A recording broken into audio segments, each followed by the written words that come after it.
Last stand at Widford Chapel. The rain had slackened to a thin drizzle, drifting down from a sky the color of iron. The storm had skirted east, rolling back out over the sea, leaving the air heavy with smoke and the stink of charred thatch. Beornwulf stood in the mud, helm at his belt, watching the last of the great hall collapse. The sodden timbers gave way with a hiss, embers spitting as the roof caved in on itself. Widford had no hall now. It was a town without a heart, a people without a lord. A line of bodies stretched before him, covered with damp cloths that did nothing to hide the shapes beneath. His heart was heavier than it had been in many years. Searherd stood beside him, silent, one hand resting on the haft of his power hammer. "Bad business," he said at last. Beornwulf grunted. "We came to Widford to give tidings of the fall of Wilmund, the first Void Revenant to fall." "Two," Searherd said quietly. "The first of Nitwortha's hearth," Ethelnoth interjected. Cataphracti plate cracked and scarred, Seek still sheathed at his side. "Elfric of Medusa was not of our blood." Searherd shrugged. "Point taken, lord. But now we add Runesmith Pjotwine and Hearthguard Burgwine. We doubled our losses in a single night." Searherd's hand clenched on the hammer. "And more than that, a contingent of Frateris militia, a full band of Wigathane, and Hlaford Friedhoric with his entire family, wife, 5 daughters. The rest of the hamlet's folk are saved, though," Ethelnoth said grimly. Beornwulf looked across the yard to the survivors. 2 Frateris, Raffinild and Sunild, still stood, clothes sodden, straw-colored hair braided for war. One clutched a shotgun, the other her scythe. Beside them lingered the last 2 Wigathen, Beanbur and Frithibert, mud-streaked, hollow-eyed. Behind them, an ancient servitor hunched under the weight of a heavy stubber older than any of them. Beyond them huddled the women and children of Widford, pressed against the remains of the palisade. Their men lay in the row at Beornwulf's feet. "We should leave. Call in support," Searherd said. 10 leagues to the nearest holding," Ethelnoth countered. "And nothing to say the beast won't stalk us on the march. I do not know if we can protect them all." Runesmith Adelard climbed from the gutted land raider, servos sparking. "We cannot drive out. The beast crippled the tracks of both predator and land raider. And we cannot call for aid," Sinwulf added, one of his lightning claws flexing uselessly as he picked at its scored talons. "The Vox is dead, presumably warded." "It is not warded," Runesmith Hethred said, his voice flat. "It is a signal jammer, low-frequency baseband interference, like a shadow in the ether." He shrugged. "I suspect it emanates from the creature itself." "Someone will look for us," Searherd said. Sinwulf shook his head. "Not for a while. There is already emergency at sea. The Nanfirth Acersips is foundering off the coast. The ironclad Sealhair Cauldron is there with all 3 Valkyries deployed for recovery. Rescue will not come." He glanced toward the civilians. "So we stay and wait, or walk, and with these folk, walking is death." Beornwulf exhaled slowly, touching his side where gouges marked his armor. His flesh beneath was already knitting, a small mercy of his kind. "Then we have only 2 choices," he said. He gave no answer to his own words, but turned away. Preacher Lucia Gratner stood at the edge of the ruins, shivering despite the heat of the flames. She stared into the embers like a primitive before her first fire. Memory came in fragments, the beast, the moment it struck her, and then only dream. It was as though someone else had lived it and told her afterward. She could still feel it, another mind pressing against hers, vast and hungry. A gnawing emptiness lingered, though she had drunk ale enough to drown a lesser woman. Beornwulf joined her, towering against the weak drizzle. "You did well," he said. "You led the defense. But you are wounded. Are you well, lady?" Lucia's eyes narrowed. "Are you asking because you care for my well-being, or because you are weighing whether you'll have to carry me on the march?" A rare smile tugged at Beornwulf's scarred mouth. "If you are that wounded, then I will leave you for the beast while we escape." Her gaze did not falter. "Somehow you do not strike me as one to leave people. Your brother Osric saved the crews of the Bellum Despectus and the Gladius Ecclesiae. You spared the men of the Cibus Astrum. Any other imperial commander would have voided them all, but not you. You care. You make it sound like an insult." "In this galaxy," she said, voice cold, "it can be." She turned her eyes to the civilians. "That beast is too fast. In the open, it will chase us down." Defenses have not served us either, Beornwolf answered. Lucia's shoulders sagged. The defense was flawed. Ethelnoth told me my mistake. This is my fault. No, Beornwolf's voice was iron. You are not trained for this, and you were led to believe it was a mechanicus construct. The fault is mine, not yours. You are meant to guide, to comfort, not to wage war. Lucia gave a bitter laugh. What a strange galaxy you live in, where compassion is mistaken for weakness. The Ministorum is as much a part of the Emperor's armies as the Guard or the Astartes. We fight, Lord Beornwolf. We simply fight differently. Beornwolf said nothing. He had argued the same with the Archmagos more than once. At last, Lucia relented. Very well, we stand, we hold at Widford. Beornwolf inclined his head. And what does your Ministorum training tell you of such a stand? Lucia thought of the creature in the night's battle. Wood stood little chance, stone might. The chapel is stone. In this hamlet it is the most fortified position. Beornwolf allowed himself a faint smile and turned as the others approached. Hathred, can the predator be saved? The runesmith shook his head, rain dripping from his gorget. Not with what I have here. Its machine spirit is screaming still, reliving the death of its crew. The Lascannons are without motive force, and we cannot remove them. And the Land Raider? Beornwolf asked. Adelard's mechadendrites twitched in frustration. The heavy bolters will function with correct benedictions, even without full spirit guidance. The assault cannon is beyond repair. I suggest we strip the barrel and mount it to Ethelnoth's harness. Crude but effective. Beornwolf nodded. So be it. And what do we know of the beast? Sinwolf stepped forward, a sack in his hand. He tossed the severed claw down into the mud. Even shorn of most of its length, it was near as long as a man's arm, its chitin glistening black. Chitinous armor, 6 appendages, as far as we saw, camouflages itself perfectly. Auspex reads nothing, bolter fire does little. He drew his pistol and fired into the limb. The bolt shell struck and burst, leaving only a shallow crater in the alien carapace. See? Impervious to most of our standard arms, the Wigathan must discard their stubber. Frederis, too. Their weapons are useless. Sinwolf raised his own broken lightning claws, the stump sparking faintly. Even power weapons do little. Its hide resists them. Beornwolf drew Death's Gad, the long crystalline blade humming, and raised his Volkite pistol. These may suffice. Hethred ran his auspex over the severed appendage. Large neural clusters run through its claw structure. It feels, even through these, sensitive to sound, perhaps even to vibration. Your disruptor, he nodded to Beornwolf's crystalline sidearm, may be the strongest weapon we possess against it. Beornwolf considered, then handed the disruptor to Surherd. One will cover the other, in any event. He turned to the others, his voice hardening. Get the women and children into the chapel. Adelard, Hethred, mount the heavy bolters in the chapel's windows. Secure firing arcs. And us? Sinwolf asked quietly. Beornwolf's gaze swept the survivors, then returned to his brother. You, my old friend, are the bait. Those with tasks moved at once. The 2 runesmiths clambered up onto the chapel's narrow ledges, mechadendrites crackling as they worked to mount and sanctify the heavy bolters salvaged from the crippled Land Raider. Adelard muttered half in Binaric, half in the old Wirthan tongue, while Hathred's voice rose in a rhythmic canticle, striking each spent shell casing with a rune-etched stylus to awaken the spirits within. The weapon mounts groaned like dying oxen, but under their ministrations the ancient guns came to readiness, barrels jutting out from the chapel windows like the teeth of a fortress. Below, the 2 Frateris militia hurried the civilians into the chapel. Raffanild led with her shotgun, Sinold close behind with her scythe, shouting over the drizzle as they shepherded women and children through the arched doors.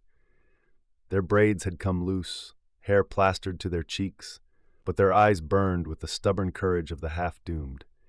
The frightened pressed inside, crossing themselves before the cracked Aquila above the door. Ethelnoth took Beanbur and Frithibert aside, showing them the sacred sigils etched into the heavy bolter's feed. He spoke with patient, almost priestly cadence. Do not pull the trigger until the catechism is complete. Speak the litanies in this order. By hand, by bolt, by fire. Never break the cycle. If you falter, the machine spirit will turn on you. The Wigathane nodded grimly. Beanbur touched the barrel reverently, lips shaping the words under his breath. Frithbert spat into the mud and swore to do as told, though his hands trembled on the blessed grips. Bornwolf moved through the yard with Sirhard at his side, shifting fallen timber and splintered beams to form a crude palisade before the chapel steps. Each log driven into the mud was another memory. For this was not the first barricade they had raised together. It was how they had met, years ago, in another storm, at another village, fighting off another horror the Imperium had forgotten. Now they did the same work again, older, harder, with fewer men left. Inside, Preacher Lucia walked among the huddled folk. Her robes were damp, her hair clinging to her cheeks, yet she forced her voice to steadiness. She whispered hymns, pressed hands into hers, and reminded them of the creed, that the Emperor was their shield, that the Mother protects. She felt her own doubts gnawing at her still, the echo of that alien will inside her mind, but she smothered them beneath ritual. Better to let them believe, even if she no longer could. Outside, Sinwolf stood in the yard, flexing his broken claws, his gaze fixed on the tree line beyond the ruins of the hamlet. His voice was low, meant for no one. "Bait," he murmured. "So be it." Ether shifted. The drizzle thickened, pattering harder against armor and stone. A wind rose, tugging at burnt banners, fanning the smoke from the longhouse ruins. Thunder rolled again, distant but nearing. Bornwolf straightened from the barricade, mud streaking his armor, Death's God at his side. He raised his head to the sky, listening. The storm was returning.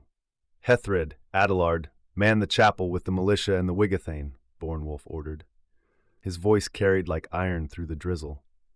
"Sirherd, Ethelnoth, Sinwolf, form the perimeter." The men moved to their stations. Bjornwolf remained alone for a time. Clouds drew overhead, and the rain thickened into a steady downpour. He closed his eyes, his post-human senses reaching into the storm. The hiss of water falling on leaves, the drip of runoff into puddles, the distant groan of burning timbers from the ruined hall. Had the creature already moved on? Was it slipping away to prey on some other place? A smaller hamlet, perhaps, or a lone farmstead like his father's had been. He shuddered at the memory. The Jotun bars with blood on its tusks, his father's blood. His hand tightened on the hilt of Dathskad, lips curling into a snarl. A twig cracked. The blade was in his hand in an instant, its black edge stopping half an inch from Preacher Lucia's throat. The woman smiled faintly. "Was it something I said?" The sword lowered. "You should be in the chapel," Bornwolf said. She shook her head. "I am of more use out here." She scanned the tree line, the servo-umbraculum hovering overhead, shedding rain from her face. Bornwolf spared her a glance from the corner of his vision, his gaze never leaving the road to the Garstmere. It was the most likely approach. Her hair, once dyed dark, now ran red with the storm, the color bleeding away. Her skin was pale, almost translucent, thin veins spidering beneath. Was it an affectation of Sarathar? Most of the Forge World's folk were dark-skinned, hardened against the desert sun. But some, those who worked the void fleets or dwelled in the Underhive vaults, looked more like his own people. Perhaps her grandfather had been one of those, the same man who had carried the Xenos plague back to Sarathar. "It is still here," she said at last, as if plucking the thought from him. "You can sense it?" Bornwolf asked. "With your powers?" She shuddered. "If I were a psyker like your Gastward, perhaps, but no." She hesitated. How much could she reveal? He already suspected something. Perhaps truth, or part of it, might divert his suspicion. She had never seen an Astartes before, never tried to reckon with one. She coughed, smoke from the smoldering hall drifting down the valley. "I have a connection to the creature. I do not know why, but I can sense its mind." She bit her tongue on the last word. "Minds?" Bornwolf corrected sharply, weighing the word. Lucia's hand hovered near her holster. The autopistol was still there, but useless. She knew it, and so did he. Bornwolf's voice was steady. "It makes sense. I believe it is a scout, an infiltrator. It can shroud Vox signals and cloak itself from auspex. Likely it carries a biological Vox unit, perhaps even a rudimentary astropathic organ. That would explain what you feel. The shadows of other scouts, sending alien signals through the warp." Lucia eased slightly, unclenching her fingers. Bjornwolf continued. "Your grandfather brought a Xenos infection to Sarathar. The Lexmech believe it mutates bloodlines from one generation to the next." Lucia's hand gripped her staff tightly, but she did not move. The plague's potency fades after generations, Bjornwolf went on. He nodded toward her. Meaning you and your sister are free of it. Perhaps with some residue, but no mutation. The Lexmech think if the Forge world is contained, the infection will burn itself out in a few decades. Lucia smiled faintly, relief flickering across her pale face. It was so like the Mechanicus, cold logic to explain away horror. She thought it foolish, but also comforting, and comfort was power. When the Five-Tower cult held sway over the Reach, she mused, such foolishness would bind the people as firmly as any chain. Bjornwolf's gaze swept the tree line again. I suspect this scout encountered whatever carried the infection that first touched Sarathar. It may explain the connection you feel, your seer sight, your link to the Xenos. Lucia inclined her head. She had come to the same conclusion, but from a different vantage. She had glimpsed the hive mind itself, vast, innumerable, a billion minds fused into one. Not true intelligence, only animalistic hunger given terrible scale. She smiled to herself. When her faith took the whole Reach, when all the souls of the Mother's embrace were bound together, such a hive would be broken easily, remade in glory.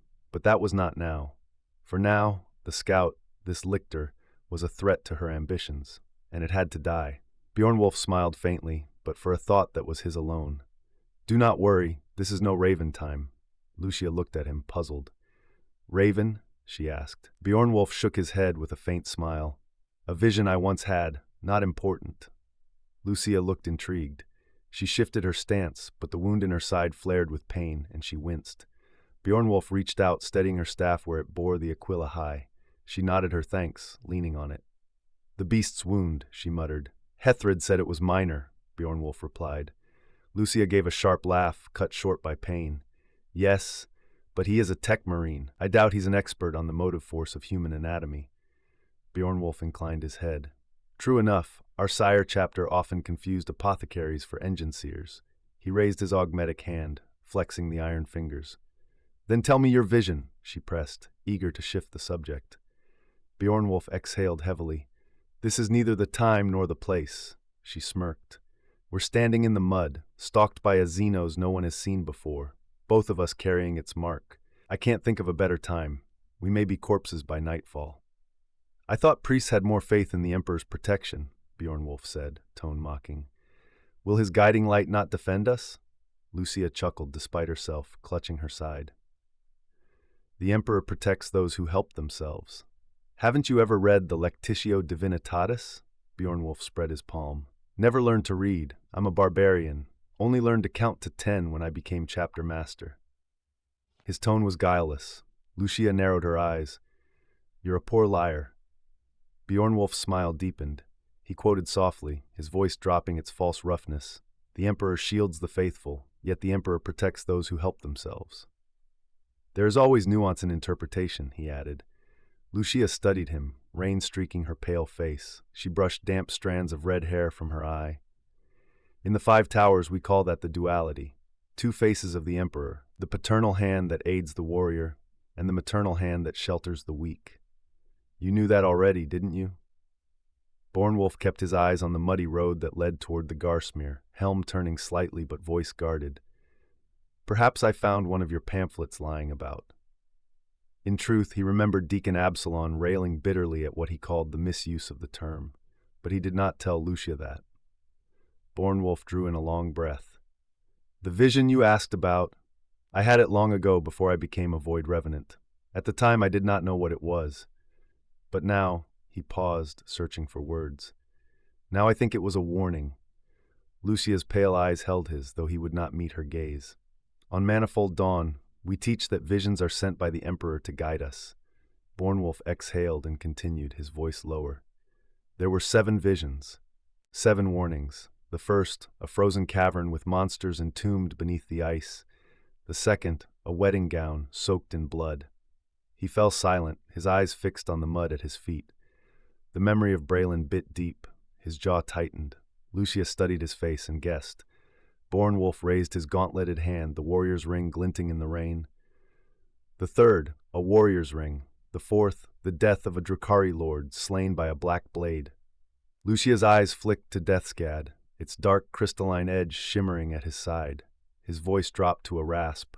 The last 3 I have not yet seen fulfilled. Ravens leaving shattered void ships in their wake, an ironclad burning on a green sea in a shroud of mist, and a world choked in the same green fog, firestorms racing across its surface.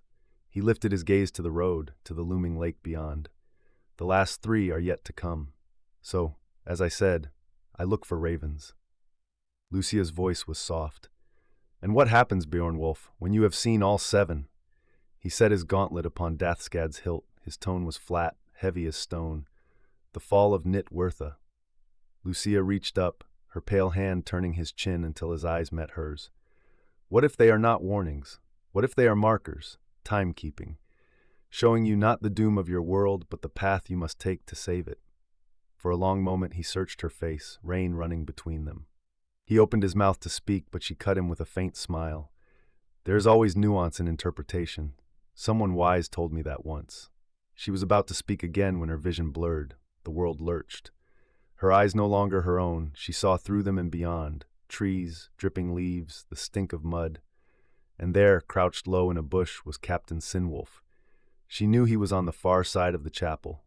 Yet she saw him. The mind pressed into hers, slick and alien, as though her skull were a door it meant to walk through. Animal hunger, cold and intent, probing at her. Lucia snarled aloud, her voice not her own. "Get out, beast!" The alien wolf faltered. Shock rippled through it, surprise that a prey mind had answered back. It shriveled, recoiling into shadow. Lucia staggered, breath ragged, then snapped back into herself. She turned to Beornwolf, her eyes wide. "Your captain," she gasped. "It is stalking him." Beornwolf's gauntlet flicked to his vox bead. "Sinwolf, you are hunted," Static hissed in reply. No voice, no signal. The storm rolled overhead, rain beating harder against the chapel's stones. Somewhere beyond the palisade, unseen, the hunter closed in. The chapel behind was dimly lit, its votive candles struggling against the stormlight. Within, the chapel servitor wheezed and droned through fractured litanies, struggling to recall the correct benedictions for a fallen Astartes. Its vox grill crackled with misremembered canticles, but its clumsy faith sufficed. By design of the iron hands who had once tended Nitwertha's chapels, each shrine kept a reliquary narthecium, sanctified and sealed against corruption. The servitor's crude routines knew enough to guard Bergwine's genocide until a true apothecary could recover it. Its hands, rust-pitted but reverent, hovered over the Hearthguard's body as it prayed in stuttering Binaric. At the windows, now gun ports, 3 heavy bolters jutted out, overseen by Adelard and Heathred. Behind them crouched Beanbur and Frithibert, Wigathane farmers turned into gunners, their faces gaunt in the flickering light. The civilians huddled in the apse beneath the cracked aquila, children muffled against their mothers' shoulders. The surviving Frateris militia braced the doors, their boots sunk in mud tracked from outside. Rain sheeted down the chapel's stone walls. At one embrasure, Beanbur squinted along the sights of the heavy bolter. He had stripped the purity seal from his own beloved stubber and pressed it onto this sacred weapon, ensuring it bore the priest's blessing. His knuckles whitened on the trigger. Through the wet branches he caught a glimpse of blue, the shimmer of Astartes' armor. Sinwolf. On the far side of the chapel, the captain crouched low in a line of dripping bushes, coiled like a spring. The storm reminded him of boyhood hunts, of stalking deer through the forests of Nitwertha. But on this world, game often hunted back. He remembered the first battle, how he had hidden in wait, rising only to ambush the beast. He would try again. From his vantage he could make out the positions. Beornwolf and the preacher were unseen, but Ethelnath held the cleared ground by the graveyard, a salt cannon leveled with a full field of fire. Surherd paced the opposite flank by the ruined village, his heavy hammer glinting wet. He made deliberate noise, each footstep a challenge, baiting the unseen predator. The chapel's bolters covered him in overlapping arcs. Sinwolf smiled to himself. He could feel it, eyes on him. He had always felt watched, always hunted, even when he was a child. He shifted slowly, scanning behind. The trees swayed gently in the rain, ordinary enough. Yet one ripple lingered a heartbeat too long, active camouflage. The shape melted back below the bush line. Sinwolf's grin widened. He eased out his seeks with one hand, the other igniting the sparking talons of his remaining lightning claw. "So," he whispered into the storm, "you would return the favor." The lictor leapt. The twine Sinwolf had stretched between the trees snapped, releasing the deadfall with a crash. A log swung down hard across its path. The beast reacted with impossible speed, catching itself on a thick branch, letting the trap thunder beneath. But Sinwolf had prepared. The branch had been sawed through hours earlier. It broke beneath the alien's weight, and the creature dropped hard. Its rear appendages tangled in the fallen bough, thrashing as it tried to free itself.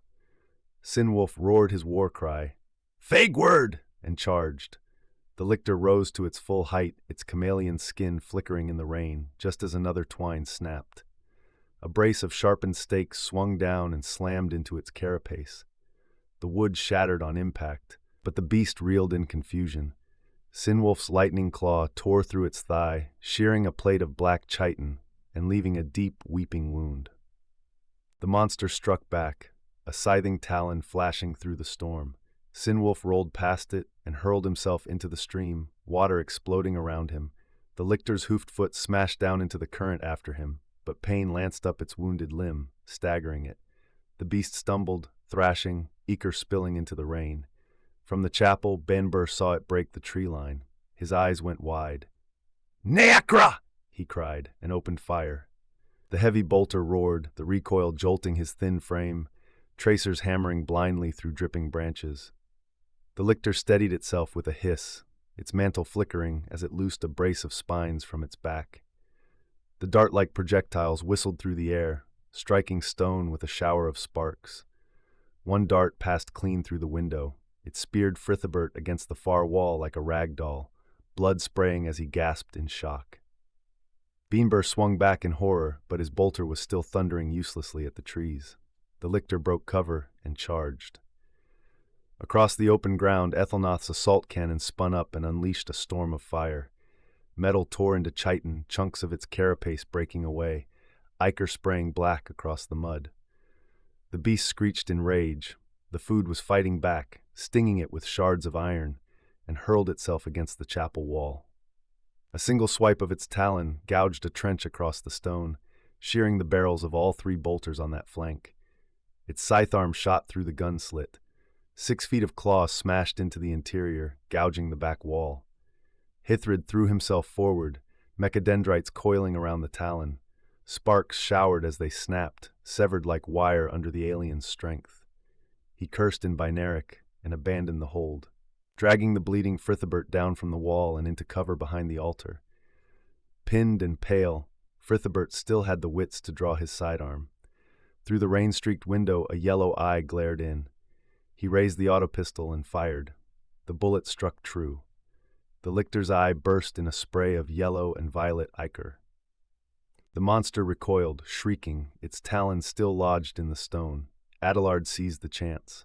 His mechadendrites whipped forward, clamping at the limb's base. With a crack of a plasma cutter, he burned through alien flesh. The severed talon fell writhing to the floor, ichor spraying like acid across the chapel stones. "It's wounded," a frateress at the doors shouted. "Let's finish it!" "No," Hethred bellowed, but too late. Raffenild charged, shotgun clutched tight, racing from the doorway. Senild was at her heels, scythe raised. Bjornwolf saw them from the path and roared for them to stop, breaking into a run. Lucia was at his side, her robes streaming behind her. The lictor swayed in the open, its mantle flickering, struggling to cloak itself against sky and leaves. It hissed in fury and swung its remaining talon. Raffenild rounded the chapel corner and froze. She stared up at the towering shape, shotgun lowering uselessly. The lictor lashed out, her head parted from her shoulders in a clean swipe, her body crumpling to the mud. Sunild stumbled over her friend's corpse, scythe trembling in her grip. With a cry, she raised it. The lictor's talon impaled her mid-stride and hurled her against the chapel wall, breaking her body like straw. Bjornwolf's Volkite Serpena spat red beams, boiling the monster's flesh. It shrieked in agony. Lucia drew her pistol, teeth bared. She felt the pull of its mind again, the invasive hunger trying to claw into her thoughts, but the beast was weakened, disoriented. She snarled, forcing her fury into her grip.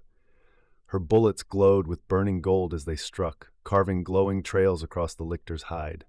Lucia poured her fury into the monster, her pistol blazing. She pushed back against the hive mind's psychic pull with every step, bullets and anger answering its hunger. But when her wounded side flared with pain, her guard slipped. The hive mind struck like a thunderclap. The psychic scream slammed her to the ground, blood in her ears, her vision spinning. Bjornwolf's Volkite Serpenta burned smoking holes into the lictor's flesh, but too slowly. He raised Deathskid, and only then saw the weapons change. Once fluid and rippling like oil, its black surface now bristled with obsidian spines, as though the blade itself loathed this foe. The lictor darted forward, its boiling hide stinking in the rain, its one eye burning with alien malice. It struck with its last rear talon, only to have it sheared in half by Bjornwolf's blade. The monster reared and shrieked, barbs erupting from its chest. Dark darts hammered into the chapter master's armor, wards sizzling and melting under the impact. One found his wounded flank, punching through. He staggered, blocked another blow, but the beast surged inside his guard. Talons clamped his shoulders, jaws crushed down at his helm, teeth screeching against ceramite. Bjornwolf roared and drove his head up into its throat, the boar tusks of his helm biting deep, purple ichor spraying. The lictor hurled him down, but he stabbed Deathskad through its thigh as he fell. The creature raised its hoofed foot to crush him, only to stumble. Sinwolf slammed into its back, lightning claw sparking. "Fagward," he bellowed, locking the monster in his grip. The lictor slammed Bjornwolf into the mud, talons pinning his shoulders, its jaws forcing down.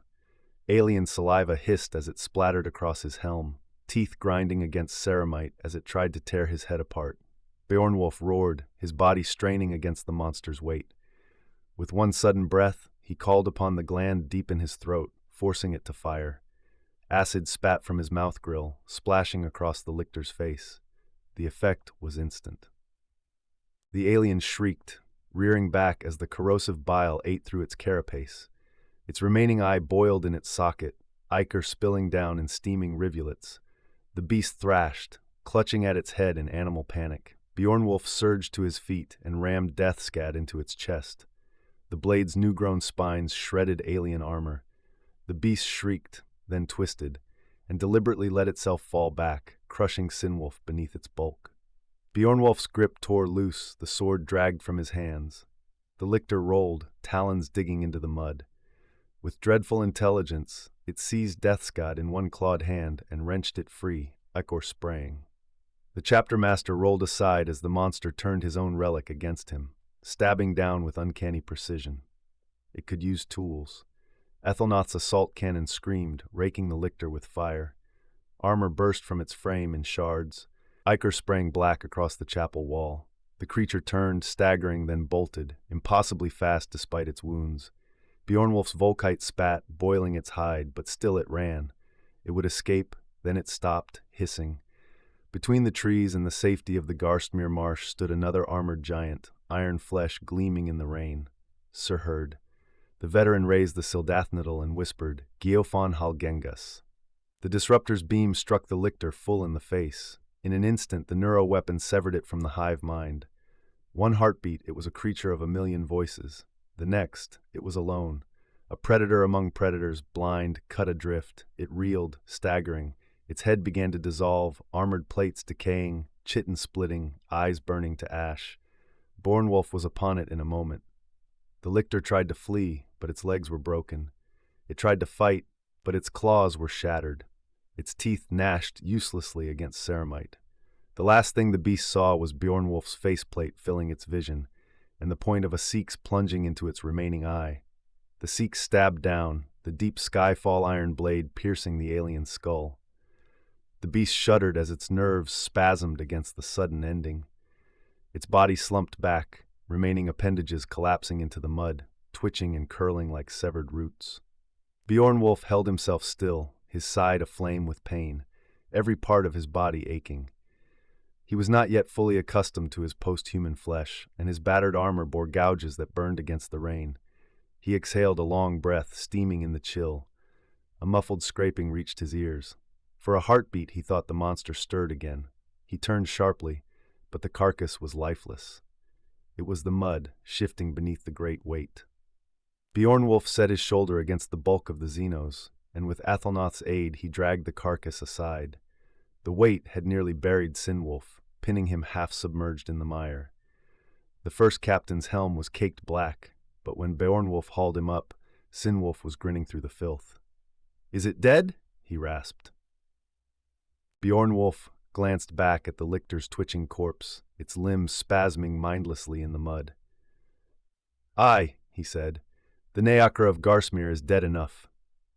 Beornwulf reached down and hauled Sinwulf up from the muck. Mud poured from the captain's armor in rivulets, streaking his blue-gray plate until he looked less like a warrior and more like some drowned thing risen from a stagnant fen. Athelnoth approached, Daithscad in his hands. He offered it to Beornwulf with a nod. "I saw it use the blade," he said grimly. "Next time we meet one of its kind, I wager its broodmates will be carrying biological bolters grown in vats." "That's not funny," Kinwulf muttered, wiping ichor from his gauntlet. "One was enough." Beornwulf smeared mud from his own faceplate, a faint grin breaking through. "Oh, I don't know. It wasn't that bad. Killed it with a knife." Sirherd stood over the broken carcass, arms folded, the sildathnidal still glowing faintly in his grip. "I think the disruptor was the best weapon after all," he observed, voice flat. Athelnoth slung his massive assault cannon across his back. "I'll see to the land raider. Now the beast is dead, the rangevox should function again." He turned and strode away into the drizzle. Sinwulf gave the corpse a savage kick. "Any idea where it came from? Has anyone seen its like before?" Sirherd shook his head. "We would know if they had. Some kind of biological technology perhaps, a weapon, a prototype of the genitors maybe?" Beornwulf shrugged, his black blade resting across his pauldron. "The only bioform we've faced was the Olgarith, and we've not heard from them in a long while." He looked skyward, rain streaking his helm. "Perhaps we should check on them." Sinwulf's voice was low, heavy as the rain. "What will become of Widford now? Laford Friedhoric is slain, the hall is ash, and most of its folk lie dead. Only the chapel stands." Beornwulf looked out over the ruin, the smoldering timbers, the bodies veiled in cloth. His voice was flat, resolute. "Let it be. Widford can rest as it is, a warning to others of complacency and of trusting in myths, a reminder carved into mud and stone that only vigilance endures." Sirherd's gaze lingered on the chapel's battered walls. "Then it remains only as a chapel, without a town." Beornwulf nodded once. A chapel, a grave, nothing more. Behind them, Preacher Lucia stirred. Her head throbbed, the world spinning, but the cool rain brought her back. She looked to the mud outside the chapel where her Frateris militia lay broken. The sight made her chest ache. Haethred staggered through the chapel doors, his mechadendrites hanging limp and broken. Beanbur and Frithibert followed, leaning on each other like wounded brothers, one clutching a chiton barb still lodged in his arm. Adelard shepherded the civilians out, mud-streaked and hollow-eyed. The chapel servitor lurched last of all, Burgwine's armored body cradled in its arms. Lucia circled the ruin and found the 3 revenants gathered in the rain. Beornwulf stood tall, death slung across his shoulder, his armor smeared black with filth. Sinwulf stood beside him, just as caked in mud. Only Sirherd gleamed, his armor scrubbed clean by the storm, handing the sildathnidal back into the chapter master's grasp. She laughed. The sound startled even her. Then she laughed louder, helplessly, all the strain and fear of the last days tearing out in sudden release. When she stopped, the 3 Astartes were still staring at her blankly. Lucia grinned. "Servo Prime Cognitron Feruvis once told me you people of Nitwurtha were mud-dwellers." They glanced at one another, then down at the muck that clung to their armor.